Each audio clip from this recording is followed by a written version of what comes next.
Bonjour, bonsoir et bonne nuit à tous, bienvenue dans ce nouvel épisode de Chemin Retour. Aujourd'hui nous allons parler de Doctor Strange de Scott Derrickson avec le tout dernier Marvel avec Benedict Cumberbatch, Rachel McAdams, voilà, Tilda Swinton et Chiwetel Ejiofor et Mads Mikkelsen. Alors d'abord, les attentes. T'attends quoi pour le film? Qu'est-ce qu'on attend du film? Donc, comme tout Marvel, plein d'effets spéciaux, un gros budget, des super acteurs qui jouent juste, un bon scénar, pas besoin que ce soit très compliqué non plus, c'est un Marvel, film de super-héros. Et puis du comique quand même, il faut toujours garder une légèreté chez Marvel. La touche de chez Marvel, le comique. Toujours. Justement, c'est un peu la peur que j'ai face au film, c'est que justement, d'après les bandes annonces, ça reste assez noir en fait. Ouais, un peu trop sérieux. Ouais, un peu trop sérieux. Mais justement, c'est un peu cette peur qu'on avait eue que j'avais eue pour Captain America Civil War. Et finalement, c'était passé très voilà. C'est un peu comme. Alors qu'ils abordaient des gros sujets. Voilà, notamment la phrase dans Civil War, je suis désolé, mais c'est mon ami. Et là, il y a Iron Man qui fait comme je l'étais. Ouais. Et cette phrase-là m'a dit Marvel rentre dans un univers un peu plus sombre à chaque film à partir de la phase 3. C'est vrai, ouais. Voilà, donc voilà, c'est un petit peu cette peur-là que j'ai aussi face à Doctor Strange, c'est que ce soit trop noir. Bon, ouais, on verra ça. En tout cas, la bande-annonce annonce plein de choses, plein de bonnes choses. Badass. Et j'ai vraiment peur d'être déçu du coup, parce que la bande-annonce, on en voit beaucoup. Ouais. Donc, on se revoit pour vous dans quelques secondes, pour nous dans un peu plus de 2 heures. Dans 2 heures. Dans 2 heures. Ciao tout le monde, à tout à l'heure.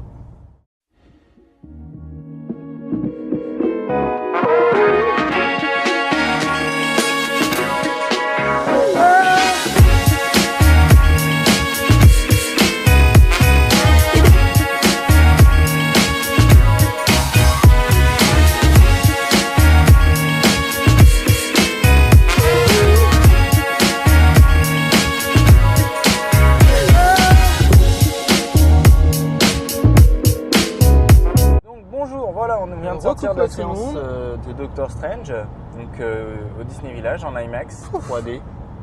Ah, c'est exceptionnel. Un petit plaisir. Ah ouais. Un petit plaisir. Un grand plaisir. Un grand plaisir. Voilà. C'est mon troisième préféré, clairement, je le dis. Ah ouais? Oui, on en parlera après pourquoi, mais. D'accord. Mais waouh. Donc voilà. Donc un peu de technique peut-être? Oui, un peu de technique. Il a fait plus d'1 million d'entrées sa première semaine en France. Et ça, c'est plutôt pas mal, ce qui le met dans.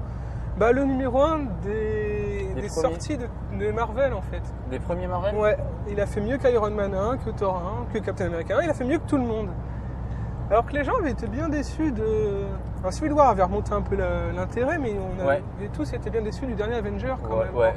Ant-Man, il avait pas... il avait pas C'était pas un film de ouf, Ant-Man. Voilà, c'était pour introduire le personnage. C'était pas un film de ouf. Ouais, c'est à peu près le terme, mais c'est ça.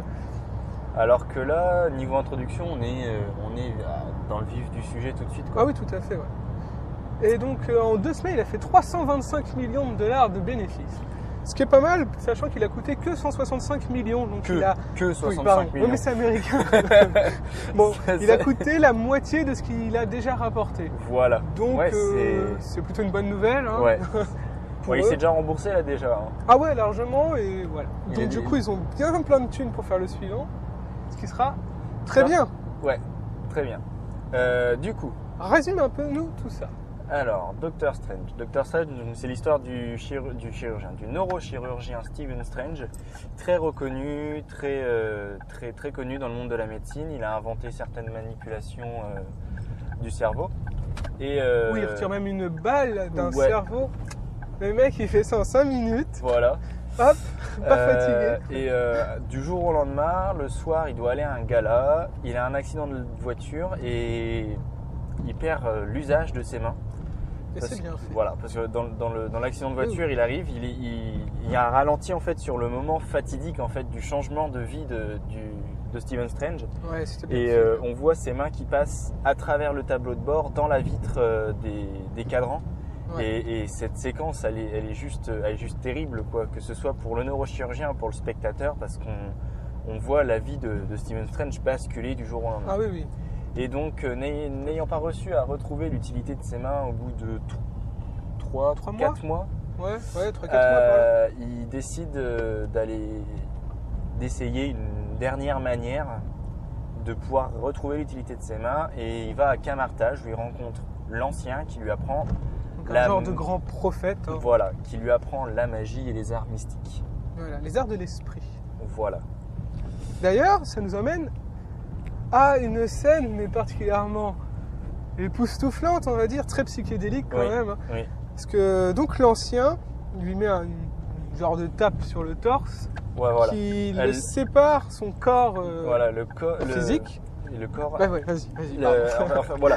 Donc l'ancien donne un coup à Stephen Strange et Mordo retient le corps physique de Strange et le corps astral se détache, mais littéralement on voit, c'est la scène qu'on voit dans la bande-annonce où on voit que Benedict Cumberbatch regarde ses mains et c'est là qu'il se demande mais comment ça se peut quoi.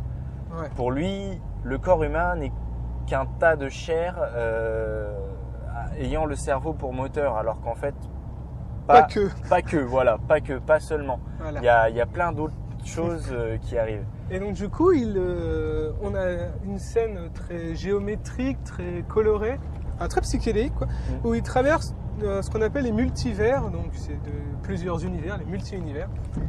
Et il flippe sa race, on peut dire. Ah oui, là c'est. Et waouh! C'est psychédélique. Cette ça va très vite, tout se mélange. Voilà. Mais c'est justement, c'est d'ailleurs ça dans les bandes annonces, ça a été complètement zappé en fait, parce que ça aurait pas eu le même impact dans la bande annonce que sur grand écran. Et c'est justement pour ce genre de scène qu'il est important d'aller au cinéma. Et que c'est très plaisant de voir en IMAX quoi, parce qu'on voit la scène comme ça et on est dedans quoi. On oublie complètement en fait tout ce qu'il y a autour et on est dans le délire psychédélique du film quoi. Oui, d'ailleurs je ne sais pas si on l'a précisé tout à l'heure ou pas.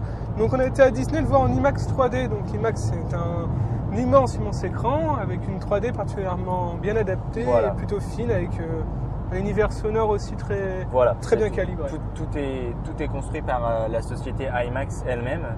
Voilà. Et tout est fait en sorte pour que l'expérience qu'on vit avec l'IMAX soit la meilleure possible en fait du film diffusé en cette version. Ah oui. Et franchement, ça claque. C'est un truc de fou. Mais donc sinon, le film en lui-même, qu'est-ce que tu as pensé des acteurs, franchement? Ça va. Ah ouais, ça va. Plus que ça va. Enfin, ils remplissent le cahier des charges Marvel. Hein. Il n'y a pas plus, il n'y a pas moins. Juste Benedict Cumberbatch qui a toujours le petit truc de... Son petit truc à lui, je suis plus intelligent, je vous méprise. Voilà, le truc qu'il a acquis avec Sherlock et que du coup il reprend dans Imitation Game par exemple. Imitation Game, même quand il fait Khan dans Into Darkness. Tout à fait, oui. Il est là, il est supérieur et il le sait. Et il le montre. Voilà, et il le montre, il le cache pas quoi. C'est pas je suis supérieur, mais c'est tout. Je vais pas dire que t'es une merde. Mais là, il arrive, il est là, il arrive, il fait t'es une merde.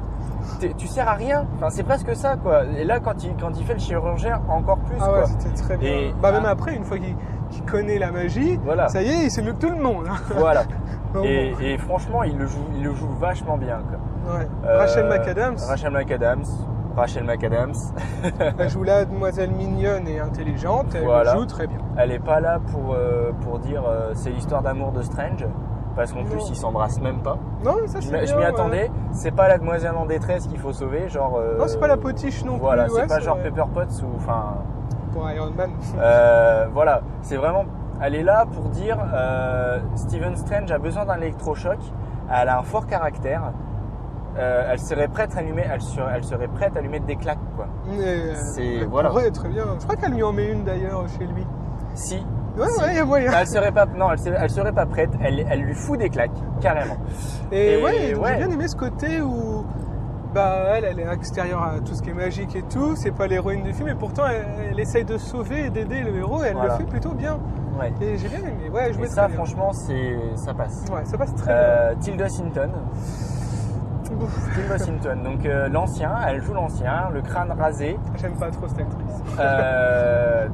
Gabrielle dans Constantine. Avec Keanu Reeves. Son film préféré. Si quelqu'un veut savoir, c'est son film préféré. Si vous voulez une référence, j'assume totalement. si vous voulez une référence, si vous voulez parler d'un film, parlez-lui de Constantine, voilà. Donc voilà, Gabrielle dans Constantine, Tilda Swinton, moi j'aime beaucoup. Elle joue bien, son rôle il est pas ouf. C'est voilà, c'est le personnage qui est là pour vraiment montrer en fait la pluralité des univers. Ouais, c'est elle qui amène le scénar, quoi. Voilà, tout simplement. Elle ouvre le film oui. pour montrer au spectateur. D'ailleurs, dans une scène. Quelle scène d'ouverture. Oh là. Donc c'est Inception, hein, clairement. Ah ouais, non, mais dans mais la là... magie Marvel. Donc les murs se mélangent. Comme on avait vu ça un peu dans la bande-annonce pour une scène qui est plus tard dans le film. Mais ça reprend bien l'idée au début et c'est époustouflant. On en a plein les yeux, on comprend pas trop ce qu'on voit. Voilà.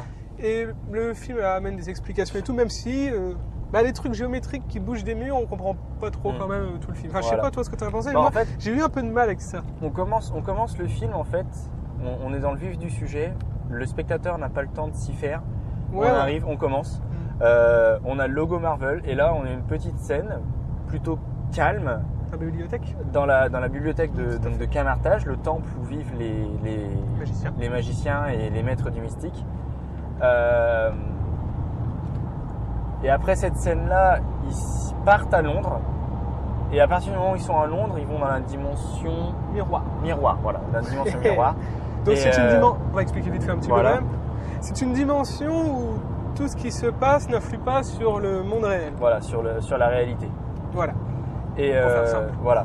Et donc ils arrivent dans cette dimension miroir. Et là, ils déforment tous les immeubles en fait qui sont autour d'eux. Ils déforment tout, ils se battent. Sans gravité. Voilà. Enfin, sans gravité. C'est pas dans le sens que c'est grave. Ils peuvent retourner le monde, donc marcher sur les murs, mais tout en étant normal. Enfin, ça c'est difficile à expliquer. C'est difficile à expliquer, mais c'est vachement bien foutu. Voilà. Visuellement, c'est super beau. Voilà, cette scène d'ouverture, elle nous en a mis plein les yeux. On commence le film par ça, on est là, on fait OK, d'accord. Tranquille, quoi. Voilà. Ça commence.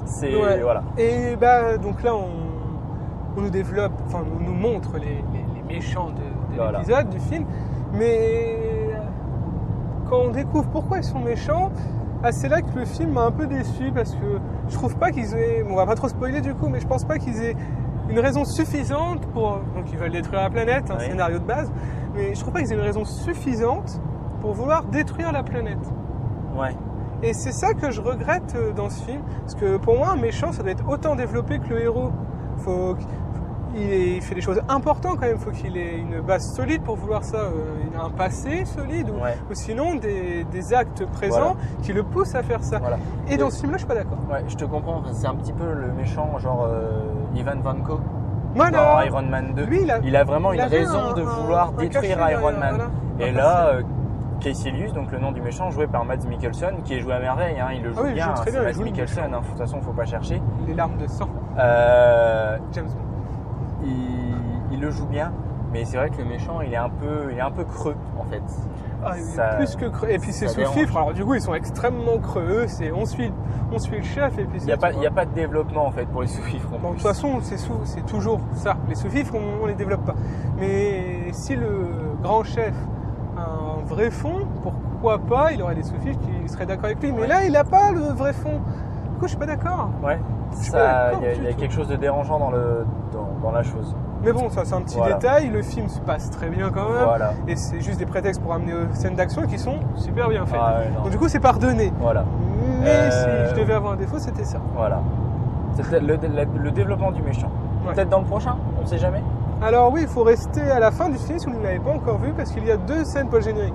Une amusante, qui amène à une histoire avec Thor, pour sûrement Thor Ragnarok. Sûrement. Et sinon, une deuxième scène post-générique qui amènera à un méchant futur. Voilà. À la limite pour Doctor Strange 2, s'il l'appelle comme ça. 2 dans la phase 4, parce que finalement, la Marvel Cinematic Universe ne sera pas en 3 phases, comme je le croyais, mais Charlie me l'a expliqué il y a pas longtemps. Il sera en 4 phases. Voilà, ils veulent étendre encore plus l'univers. Après Avengers 4, ça continuerait vers la phase 4. Ouais, il va falloir se calmer un peu quand même. Parce que mais ça... ça rapporte, la preuve, celui-là, il a rapporté le double de ce qu'il a coûté. Pour l'instant, il est encore au cinéma pendant un bon moment. Voilà. La musique. La musique, Moi j'ai bien aimé, mais sans plus, ça passait bien. Toi par contre, je crois que tu as particulièrement adoré. La musique, elle est... Pour moi, la musique, c'est très important dans un film, hein, comme toi. Ah oui, je suis entièrement d'accord. Et là, la musique, elle a bien le problème pour la bande-annonce d'Assassin's Creed, vite fait. Et là, la musique a sonné particulièrement à mon oreille. J'ai beaucoup aimé. En fait, il y a vraiment un ton mystique dans la musique. Si vous voulez entendre, entre guillemets, une partie du thème du film, restez pendant le générique, hein, en attendant les scènes post-génériques. Pendant le déroulant, vous allez entendre les musiques du film et franchement, elles refont des frissons en fait quand on l'écoute et ça nous redonne des images du film en tête et c'est vraiment plaisant de voir ce genre de choses, des musiques qui donnent encore des frissons parce que moi personnellement ça me dit qu'on n'a pas encore tout inventé au niveau de la musique. Oui. Et il y a encore des... pas tout inventer, c'est ça qui est bien avec la musique. Et il y a encore des choses à faire et Michael Giacchino, donc le compositeur des musiques du film, prouve une fois de plus que c'est un bon compositeur. Il en a fait pour d'autres Marvel, je crois. Je crois que c'est le. Il va faire les musiques du prochain Spider-Man. Du prochain Spider-Man. Voilà, il va faire. Ça a été annoncé. Michael Giacchino, donc voilà. Michael Giacchino sera le prochain compositeur de Spider-Man.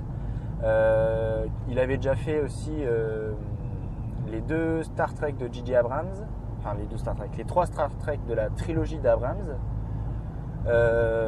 C'est un bon compositeur, il a une musique très, très lyrique, très, très douce, toujours un petit peu dans le même ton. Très classique. Mais ouais, c'est vraiment plaisant à écouter. Violon, de contrebasse. Voilà. C'est très plaisant à écouter, franchement, allez écouter la musique, c'est vraiment plaisant.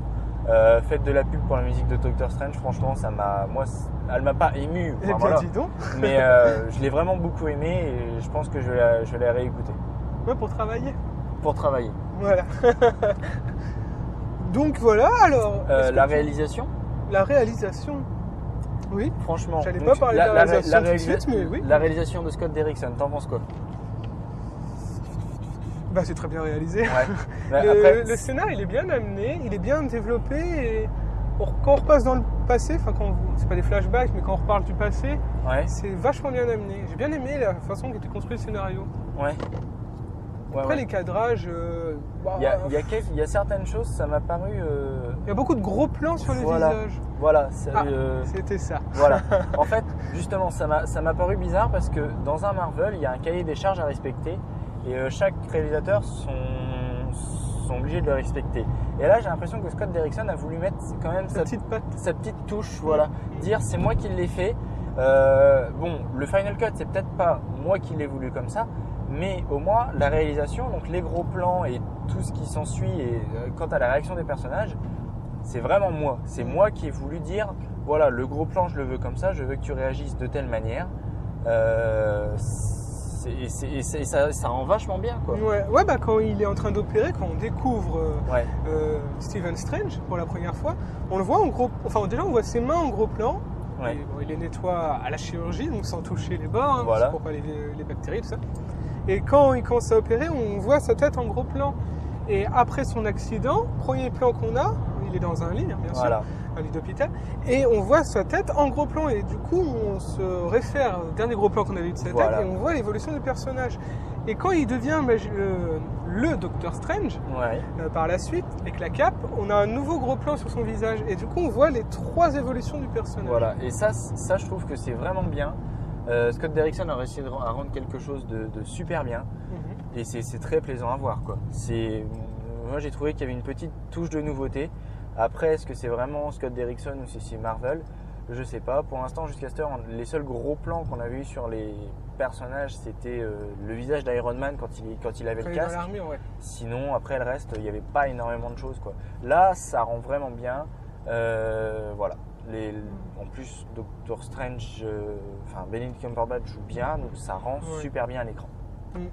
Et tu me disais que le grand méchant, on va dire un dieu, et tout, c'est Benedict Cumberbatch aussi qui faisait le visage. Dormammu, le grand méchant, a été joué en partie. La capture de mouvement du visage, donc les paroles et l'expression, même si c'est qu'un seul visage, après il n'y a pas le corps complet. ça a été joué par Benedict Cumberbatch, qui avait déjà joué Smaug dans Le Hobbit de Peter Jackson.